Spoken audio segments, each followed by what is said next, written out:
সবাইকে স্বাগত জানাচ্ছি বিডিভিউজ ইনফোটেনমেন্টে। আপনাদের সাথে আছি আমি সুস্মিতা দাস। ডোনাল্ড ট্রাম্প প্রশাসনের গুরুত্বপূর্ণ সদস্য এবং জাতীয় গোয়েন্দা বিভাগের পরিচালক হিসেবে দায়িত্ব পালন করা তুলসী গ্যাবার্ড হঠাৎ পদত্যাগের ঘোষণা দিয়ে আবারও আমেরিকান রাজনীতিতে আলোচনার কেন্দ্রবিন্দুতে চলে এসেছেন।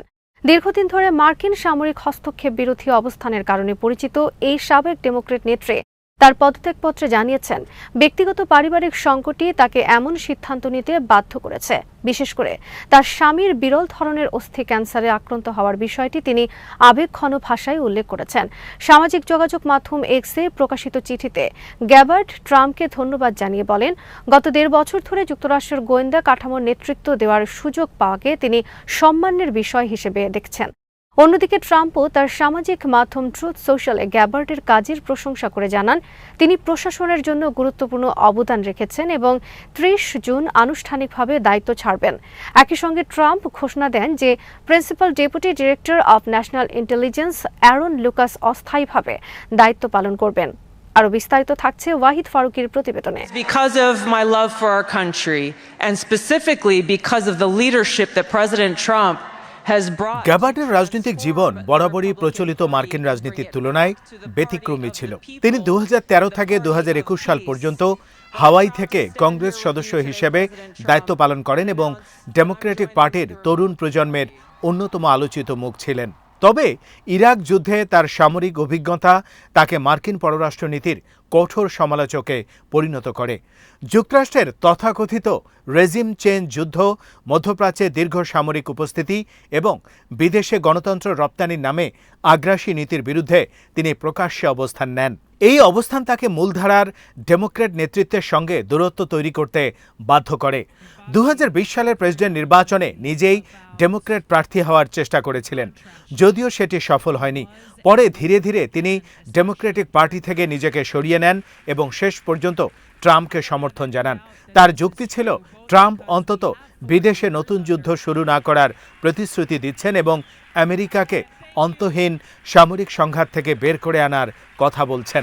Thank you to all the veterans who are here joining us. কিন্তু বাস্তবে ট্রাম্প প্রশাসনে যোগ দেওয়ার পর গ্যাবার্ডকে এক ধরনের আদর্শিক দ্বন্দ্বের মুখোমুখি হতে হয়। কারণ ট্রাম্প প্রশাসনের পররাষ্ট্রনীতি প্রায় গ্যাবার্ডের দীর্ঘদিনের অবস্থানের সঙ্গে সাংঘর্ষিক হয়ে পড়ে। বিশেষ করে মাদুরো সরকারের বিরুদ্ধে কঠোর অবস্থান এবং ইরানের সঙ্গে সামরিক সংঘাতে জড়িয়ে পড়ার ঘটনায় এই দ্বন্দ্ব স্পষ্ট হয়ে ওঠে। গ্যাবার্ড অতীতে ভেনেজুয়েলায় মার্কিন হস্তক্ষেপের বিরোধিতা করেছিলেন। একইভাবে তিনি ইরানের বিরুদ্ধে সামরিক পদক্ষেপ নিয়েও সতর্ক অবস্থান নিয়েছিলেন। কিন্তু ট্রাম্প প্রশাসন যখন ইসরায়েলের সঙ্গে সমন্বয় করে ইরানের বিরুদ্ধে চলমান যুদ্ধে সক্রিয় ভূমিকা নেয়, তখন গ্যাবার্ড প্রকাশ্যে প্রশাসনের অবস্থানকে সমর্থন করতে বাধ্য হন। তিনি দাবি করেন, কোনো হুমকি তাৎক্ষণিক এবং কতটা গুরুতর সেই সিদ্ধান্ত নেওয়ার দায়িত্ব শেষ পর্যন্ত প্রেসিডেন্টেরই। এই বক্তব্য অনেক বিশ্লেষকের কাছে তার পূর্বের অবস্থান থেকে সরে আসা হিসেবে বিবেচিত হয়।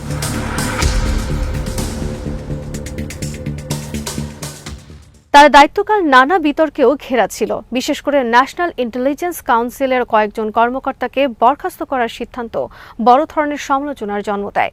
ওই কাউন্সিল একটি রিপোর্ট প্রকাশ করেছিল যেখানে বলা হয়, ভেনেজুয়েলা সরকার ট্রেন দে আরাগোয়ে গ্যাংয়ের সঙ্গে সরাসরি সমন্বয় করছে, এমন অভিযোগের যথেষ্ট প্রমাণ নেই। অথচ ট্রাম্প প্রশাসন ওই অভিযোগকে ভিত্তি করেই বিপুল সংখ্যক ভেনেজুয়েলার নাগরিককে দ্রুত বহিষ্কারের নীতি গ্রহণ করেছিল। রিপোর্ট প্রকাশের পরপরই সংশ্লিষ্ট কর্মকর্তাদের সরিয়ে দেওয়া হলে সমালোচকরা অভিযোগ করেন, গোয়েন্দা সংস্থাগুলোকে রাজনৈতিকভাবে ব্যবহার করা হচ্ছে। গ্যাবার্ড অবশ্য সবসময় দাবি করেছেন, তিনি গোয়েন্দা সম্প্রদায়ের রাজনৈতিকীকরণ এবং অস্ত্রায়ন বন্ধ করতে কাজ করছেন। কিন্তু সমালোচকদের মতে তার অধীনেই গোয়েন্দা কাঠামো আরও বেশি রাজনৈতিক প্রভাবের অধীনে চলে যায়।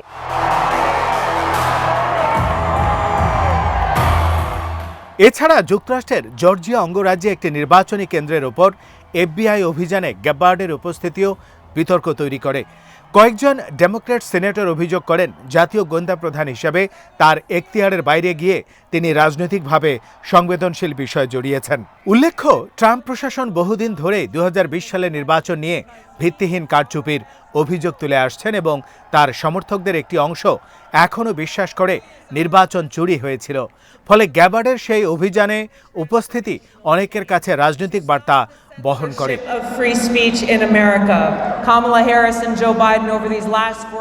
অন্যদিকে রিপাবলিকানদের একটি অংশ গ্যাবার্ডকে সাহসী সংস্কারক হিসেবে দেখছে।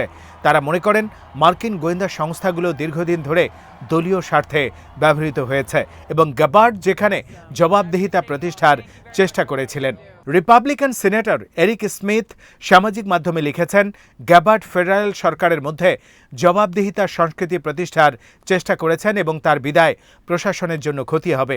ট্রাম্পপন্থী অনেক বিশ্লেষকও মনে করেন গ্যাবার্ড মূলধারার ওয়াশিংটন রাজনৈতিক সংস্কৃতির বাইরে থেকে এসে গোয়েন্দা কাঠামোয় পরিবর্তন আনার চেষ্টা করেছিলেন।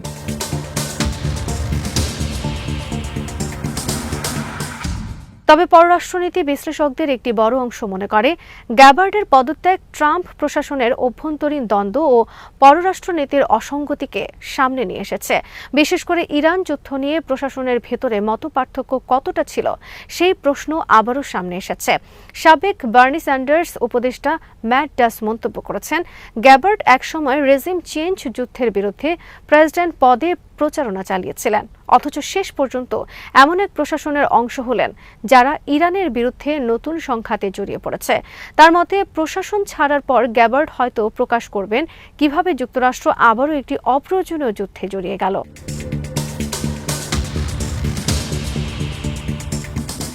গ্যাবার্ডের পদত্যাগ কেবল একজন কর্মকর্তার বিদায় নয়, বরং এটি বর্তমান মার্কিন রাজনীতির আদর্শিক অস্থিরতারও প্রতীক। তিনি একই সঙ্গে যুদ্ধবিরোধী রাজনৈতিক, সাবেক সেনা কর্মকর্তা, ট্রাম্প সমর্থক এবং গোয়েন্দা প্রধান এইসব পরিচয়ের সমন্বয় ঘটিয়েছিলেন। কিন্তু বাস্তব ক্ষমতার রাজনীতিতে আদর্শ ধরে রাখা কতটা কঠিন তার উদাহরণও তার ক্যারিয়ার। অনেকেই মনে করেন তিনি মূলত ট্রাম্প প্রশাসনের একটি অ্যান্টি ওয়ার কণ্ঠস্বর হিসাবে প্রকাশ করেছিলেন, কিন্তু শেষ পর্যন্ত প্রশাসনের বৃহত্তর কৌশলগত অবস্থানের সঙ্গে নিজেকে পুরোপুরি খাপ খাওয়াতে পারেননি। বিশেষ করে ইরান ইস্যুতে তার নীরবতা এবং পরে প্রশাসনের সামরিক সিদ্ধান্তকে সমর্থন করা তার সমর্থকদের হতাশ করেছে।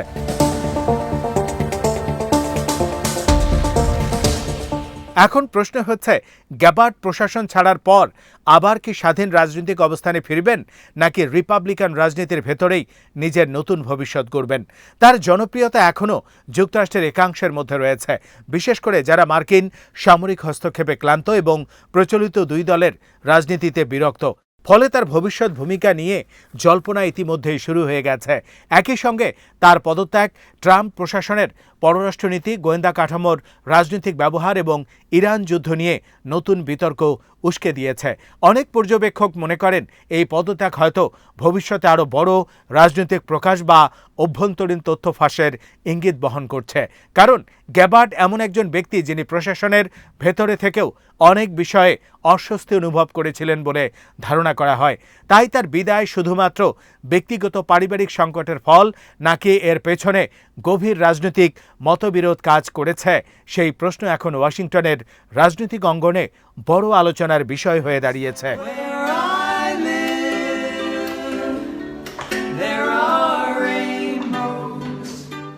আজ এখানেই শেষ করছি। সমরাস্ত্র, প্রতিরক্ষা ও কূটনীতির নানা তথ্য জানতে চোখ রাখুন বিডিভিউজ ইনফো 10 মিনিটে। চ্যানেলটি ভালো লাগলে সাবস্ক্রাইব করুন, সংযুক্ত থাকুন আমাদের ফেসবুক পেজে।